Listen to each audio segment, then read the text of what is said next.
Motorola S50 Ultra, যেটা সম্প্রতি launch করে দেওয়া খুবই চমৎকার লেভেলের একটা ডিভাইস। Motorola এই আলট্রা সিরিজের ফ্ল্যাগশিপ ফোন S24 Ultra এছাড়াও iPhone 15 Pro Max এর মতো দারুণ সব ফিচারওয়ালা ফোনের সাথে কতটুকু যাচ্ছে এই বিষয় নিয়ে ক্লিয়ার করব এই ভিডিওতে। অ্যান্ড এই ফোনটা এতটা হাইলাইটেড হওয়ার পিছনে রয়েছে মূল এই ফোনটার ডিজাইন, এছাড়া রয়েছে Qualcomm Snapdragon 7 Gen 3 এর মতো পাওয়ারফুল চিপসেট, এছাড়াও ক্যামেরাতে দিয়েছে তাক লাগিয়ে 100x পর্যন্ত জুম করার মতো সুবিধা দিয়েছে এই ফোনটিতে। আরও থাকছে 125 ওয়াট চার্জার, যেখানে মাত্র 20 মিনিটে ফুল চার্জ করার সুবিধা।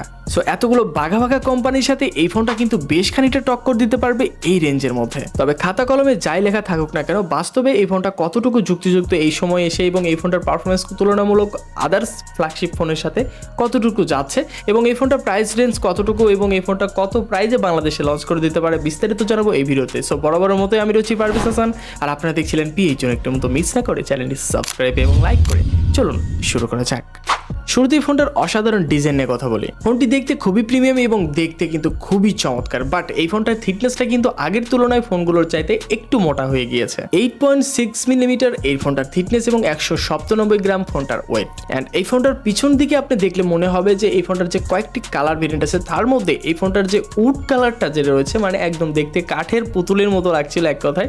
সো কাঠ দিয়ে মোড়ানো এই ফোনটা দেখতে কিন্তু সেই লেভেলে লাগছিল এবং এই ফোনটার সিলিকন পলিমার ব্যাক ফিনিশ এবং ইকো লেদারের ফিনিশিং রয়েছে এবং ফোনটার ফ্রেম কিন্তু অ্যালুমিনিয়ামের। অ্যান্ড ফোনটার ফ্রন্ট সাইডে দেখবেন কার্ভ ডিসপ্লে, যেটা দেখতে কিন্তু খুবই চমৎকার লেভেলের এবং ডিসপ্লেটাও একদম মাথা নষ্ট করা।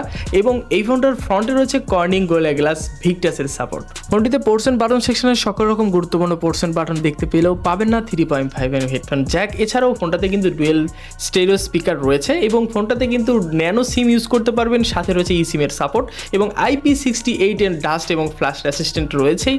এবং এটা কিন্তু সর্বোচ্চ 30 মিনিট পর্যন্ত, মানে প্রায় 1.5 মিটার পানি পর্যন্ত আপনি চুবাইয়ে রাখতে পারবেন। এবার আসি ফোনটার ডিসপ্লে নিয়ে। ডিসপ্লেতে রয়েছে POLED ডিসপ্লে, যেখানে 1 বিলিয়ন কালার যুক্ত একটা ডিসপ্লে দেওয়া আছে, যেখানে 144 হার্টজের রিফ্রেশ রেট রয়েছে, যেখানে HDR10+ এর সাপোর্ট, সাথে রয়েছে প্রায় 2800 নিট পর্যন্ত পিক ব্রাইটনেসের সুবিধা, যার ফলে এই ডিসপ্লে কিন্তু একদম নেক্সট লেভেলের একটা ডিসপ্লে বলতেই হয়। অ্যান্ড POLED ডিসপ্লে হয়তোবা সুপার অ্যামোলেড ডিসপ্লে বা আপনার যে আদার্স স্যামসাংয়ের যে ডিসপ্লে রয়েছে তার তুলনায় হয়তো একটু কমতি মনে হলেও ডিসপ্লেটা দেখতে কিন্তু খুব খারাপ লাগছিল না। এছাড়াও 6.7 ইঞ্চের ডিসপ্লে মোটামুটি বড়সড় একটা ডিসপ্লে হওয়ার কারণে, এটার কার্ভ ডিসপ্লে হওয়ার কারণে চিন অ্যান্ড বেজেল এরিয়া এবং স্কিন টু বডি রেশিওর দিকে তাকালে খুব একটা চোখে পড়বে না, দেখতে কিন্তু খুবই সিমেন্টিক লাগছিল এবং দেখতে বেশ পাঞ্চি। সো এক কথায় যারা মানে ডিসপ্লে দেখতে একদম সুপার লেভেলের একটা ফিল পেতে চান তাদের জন্য কিন্তু এই ডিসপ্লেটা সেই নেক্সট লেভেলের ফিল দেওয়ার চেষ্টা করবে। এছাড়াও PPI ডেনসিটি রয়েছে 446 এবং কর্নিং গোরিলা গ্লাস ভিক্টাসের সাপোর্ট তো রয়েছে। সব মিলে ডিসপ্লের কন্টেন্ট ওয়াচিং এর ক্ষেত্রে একদম দুর্দান্ত লেভেলের ফিচার পাবেন এবং 140 হার্টজ রিফ্রেশ রেট হওয়ার কারণে ডিসপ্লের স্মুথনেসটা কিন্তু একদম সুপার ডুপার। এছাড়াও 1 বিলিয়ন কালার যুক্ত হওয়ার কারণে কালার অ্যান্ড প্রোডাকশনটা কিন্তু খুবই চমৎকার লাগবে। এক কথায় ফোনটা কিন্তু ফ্ল্যাগশিপ লেভেলের একটা ফিল দেওয়ার চেষ্টা করবে নিঃসন্দেহে। এবার আসবো ফোনটার পারফরমেন্স নিয়ে। অ্যান্ড্রয়েড ভার্সন 14 রান করছে এবং এই ফোনটাতে কিন্তু নেক্সট 3 বছরের অ্যান্ড্রয়েড ভার্সন আপডেট পাবেন এবং 4 বছরের সিকিউরিটি প্যাচ লেভেলের আপডেট পাবেন। অ্যান্ড এই ফোনটাতে কিন্তু Qualcomm Snapdragon 7 Gen 3 মতো পাওয়ারফুল একটা চিপসেট দেওয়া আছে, যেখানে 4 ন্যানোমিটার আলট্রাটেক বিল্ড করা 2.8 GHz এর একটি ওয়াকটকার প্রসেসর, সাথে রয়েছে জিপি হিসেবে Adreno 735। অ্যান্ড এই ফোনটার AnTuTu বেঞ্চমার্ক স্কোর কিন্তু প্রায় 14 লক্ষর উপরে। তবে দুঃখের বিষয় হচ্ছে এই রেঞ্জের মধ্যে 8 Gen S3 চিপসেট দিয়ে যেগুলো আদার্স কোম্পানি মানে গেমিং চিপসেট হিসেবে যেগুলো ফোন বা নিয়ে এসেছে, তো তার তুলনায় কিন্তু এটার অপটিমাইজেশন বেশ খানিকটা ঘাটতি চোখে পড়েছে এবং শটল স্টেটে এটা কিন্তু টেস্টেও কিন্তু অনেকটাই শটল করেছে, যার ফলে এটার অপটিমাইজেশনের বেশ খানিকটা প্রশ্ন আছে। সো অপটিমাইজেশনের ঘাটতিটা বেশ খানিকটা চোখে পড়েই যায়। অ্যান্ড এই ফোনটার চিপসেট দিয়ে কিন্তু মাথা নষ্ট করে গেমিং করা যায়, বাট এই ফোনটা স্লাইটলি একটু হিট জেনারেট করে এবং এই ফোনটাতে কিন্তু আপনি মোটামুটি সেই লেভেলের গেমিং করতে পারবেন না, কারণ এটার অপটিমাইজেশনের ঘাটতি অনেকটাই লক্ষ্য করা গিয়েছে, যেমনটা আমরা জানতে পেরেছি। তবে প্র্যাকটিক্যাল লাইফে হয়তোবা এটার চেঞ্জেস হয়তোবা দেখা যেতে পারে এবং অপটিমাইজেশন সফটওয়্যারের আপডেটের মাধ্যমে আরও একটা বুস্ট করে দেখা যাচ্ছে যে এই যে ঘাটতিগুলো রয়েছে সেটা সলভ করার চেষ্টা করবে Motorola। অ্যান্ড এই ফোনটাতে কিন্তু কয়েকটা ভেরিয়েন্ট রয়েছে, 12512, 16512 এবং 1 টেরাবাইট, সাথে রয়েছে 16 GB RAM. So UFS 4.0 storage type থাকছে এবং LPDDR5X এর র্যাম থাকছে। তো সব মিলিয়ে এটা কিন্তু মাথা নষ্ট করা ফিচার দিয়ে মোটামুটি বাজেটের মধ্যে ছাড়ছে। অ্যান্ড এই ফোনটার প্রাইস নিয়ে কথা বলতে গেলে 980 ইউরোতে এই ফোনটা লঞ্চ করে দিয়েছে। তো এটা বাংলাদেশে কনভার্ট করলে প্রায় 1 লক্ষ টাকার উপরে হয় এবং ইন্ডিয়াতে প্রায় 70 থেকে 80 হাজার রুপিতে লঞ্চ করে দিয়েছে। তো তুলনামূলক চিন্তা করলে যে অন্যান্য ফ্ল্যাগশিপ ফোনের মতোই এই ফোনটার প্রাইসও রাখা হয়েছে। তো আনঅফিসিয়াল মার্কেটে হয়তো বা বাংলাদেশে এটা ফোনটা খুব রিসেন্টলি চলে আসবে।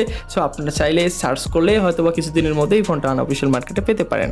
এবার আসি ফোনটার ক্যামেরা নিয়ে। সো মেইন ক্যামেরা হিসেবে 50 মেগাপিক্সেল রয়েছে টেলিফটো লেন্স প্রায় 64 মেগাপিক্সেল এবং 50 মেগাপিক্সেল রয়েছে আলট্রা ওয়াইড লেন্স। সো এই ফোনটার 50 মেগাপিক্সেল প্রাইমারি ক্যামেরা দিয়ে মোটামুটি ধুমায় সুন্দর সুন্দর পিকচার ক্যাপচার করতে পারবেন, যেটা মাথা নষ্ট করার ফিচারই বলতে পারেন। এবং ডিটেলস, শার্পনেস এবং এই ফোনটার কালার কোয়ালিটিগুলো, পিকচার কোয়ালিটি একদম মানে নেক্সট লেভেলের, যেটা দেখলে আপনার এক কথায় সুন্দর লাগবে। এছাড়াও এই ফোনটাতে ওয়াইস থাকার ফলে কিন্তু খুব স্টেবল পিকচার ক্যাপচার করা যায়, যার ফলে মানে এটার যে লেজার এএফ মানে অটো ফোকাস রয়েছে, তো এটাও কিন্তু বেশ দারুণভাবে কাজ করে। এক কথায় মানে 50 মেগাপিক্সেল প্রাইমারি ক্যামেরা দিয়ে মোটামুটি খুব সুন্দর পিকচার ক্যাপচার করতে পারবেন। সাথে রয়েছে এই ফোনটাতে 50 মেগাপিক্সেল আলট্রা ওয়াইড লেন্স, যেটা ডাইনামিক লেন্স খুব সুন্দরভাবে ক্যাপচার করতে পারে। প্রায় 122 ডিগ্রি ভিডিও অ্যাঙ্গেলে মোটামুটি পিকচার ক্যাপচার করা যায়, যেটা দেখতে কিন্তু খুবই চমৎকার এবং আইক্যাচি লাগে। এছাড়াও রয়েছে দুর্দান্ত লেভেলের 64 মেগাপিক্সেল এটি টেলিস্কোপ মানে ফটো লেন্স আর টেলিফটো লেন্স যেটাই বলেন। সো এটাতে কিন্তু আপনি ওয়াইস হিসেবে প্রায় 3x পর্যন্ত অপটিক্যাল জুম করতে পারছেন এবং রয়েছে 100x পর্যন্ত জুম করার সুবিধা। সো এই ফোনটার ক্যামেরা দিয়ে মোটামুটি জুম করে 3x পর্যন্ত আপনি খুব সুন্দর সুন্দর পিকচার ক্যাপচার করতে পারবেন, যেটা মোটামুটি কাজ করা যায়। এবং 100x জুম করে আপনি মোটামুটি পিকচার নিতে পারবেন, বা ডিটেলসের ঘাটতি অনেকটাই চোখে পড়বে।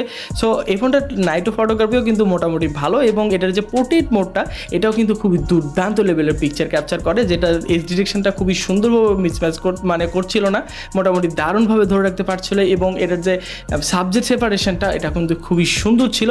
সব মিলিয়ে ক্যামেরা কিন্তু একদম নেক্সট লেভেলের। এবং ভিডিওতে কিন্তু আপনি চাইলে 4K রেজুলেশনের 30 fps ভিডিও করতে পারবেন এবং এটাতে কিন্তু 60 fps ভিডিও করা যায় এবং 1080-তে 30, 60 এবং 120 fps সাথে একদম 960 fps পর্যন্ত ভিডিও করা যায়। এবং 10 বিটের কালার যুক্ত এবং HDR10+ এর সাপোর্ট তো রয়েছে এবং জাইরো ইএস রয়েছে। সো 4K-তে আপনি জাইরো ইএস পাচ্ছেন না, তো 1080-তে আপনি চাইলে কিন্তু জাইরো ইএসটা মানে করতে পারবেন। সেক্ষেত্রে আপনার ব্লগিংয়ে একটা নেক্সট লেভেলের একটা ফিল দিবে, সেক্ষেত্রে সে কি অনুভূতি খুবই কম হবে। এবং ফ্রন্টে রয়েছে 50 মেগাপিক্সেলের সেলফি ক্যামেরা, এটাও কিন্তু মোটামুটি অনেকটাই সুন্দর পিকচার ক্যাপচার করে এবং 4K রেজলিউশনে এখানেও 30 এবং 60 fps আপনি ভিডিও করার সুবিধা পাচ্ছেন। 1080-তে প্রায় 120 fps করতে পারছেন আর HDR এর কাজ তো রয়েছে। তো সব মিলিয়ে ক্যামেরা অ্যালগোরিদম কিন্তু মোটামুটি অনেকটাই সুন্দর, যে কারো মানে ফ্ল্যাগশিপ লেভেলের ফোনের যে ফিলটা এটা কিন্তু এই ফোনের ক্যামেরা থেকে আপনি পেয়ে যাবেন। এছাড়া ফোনটাতে কিন্তু আপনার ডুয়েল স্টেরিও স্পিকার রয়েছে, যেটার সাউন্ড কোয়ালিটি খুবই সুন্দর ছিল এবং টুকটাক AI এর যে কাজগুলো রয়েছে এটা কিন্তু ইনবিল্ট দেওয়া আছে। বিস্তারিত আরও বলতে গেলে ভিডিওটা অনেক লং হয়ে যাবে, সো শর্টকাটে বলে দেওয়ার চেষ্টা করছি। এছাড়াও ফোনটাতে কিন্তু NFC রয়েছে, মানে আপনার ব্লুটুথ প্রায় 5.4 এর সাপোর্ট রয়েছে এবং ওয়াইফাই প্রায় 7 এর সাপোর্ট রয়েছে। সো সব মিলে মোটামুটি খুবই দুর্দান্ত লেভেলের একটা প্যাকেজ দেওয়ার চেষ্টা করেছে এই রেঞ্জের মধ্যে। এছাড়াও সেন্সর সেকশনে ইন ডিসপ্লে ফিঙ্গারপ্রিন্ট সেন্সর রয়েছে, যেটা অনেকটাই ফাস্ট এবং করে। আর অ্যাক্সিলোমিটার সেন্সর, জাইরো, প্রক্সিমিটার, কম্পাস, মোটামুটি সব কিছু দিয়েই একটা কম্প্যাক্ট প্যাকেজ করার চেষ্টা করেছে। সব মিলে ফ্ল্যাগশিপ লেভেলের ফোন যেমন হওয়া উচিত। অ্যান্ড এই ফোনটাতে কিন্তু প্রায় 4500 mAh এর ব্যাটারি রয়েছে, সাথে রয়েছে 125 ওয়াটের চার্জার, যেখানে প্রায় 20 মিনিটে এই ফোনটা কিন্তু ফুল চার্জ হয়ে যাচ্ছে। এবং 50 ওয়াটের একটা ওয়্যারলেস চার্জার রয়েছে এবং 10 ওয়াটের একটা রিভার চার্জিংয়ের সুবিধা রয়েছে। সব মিলে এটা ফোনটার চার্জ ব্যাকআপটা কিন্তু খুবই দারুণ পাবে। সো কেমন লেগেছে মটোরোলার S50 আলট্রা? তো তুলনামূলক যদি চিন্তা করেন বা কম্পেয়ার করেন তো S24 আলট্রা বা 15 Pro Max-এর সাথে, তাহলে দেখা যাচ্ছে যে ওইগুলো ফোনের সাথে এই ফোনটা অতটুকু যায় না।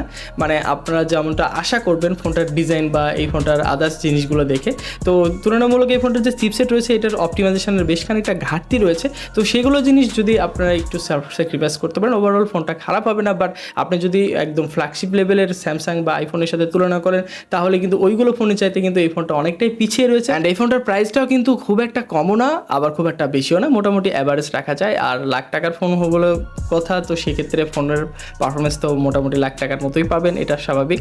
তো আজকের মতো এই পর্যন্ত, দেখাবে নতুন কোনো ভিডিওতে। সে পর্যন্ত এরকম নিত্য নতুন আপডেট ভিডিও পেতে হলে আমাদের চ্যানেলটি সাবস্ক্রাইব এবং লাইক করে চলুন আজকে বিদায়।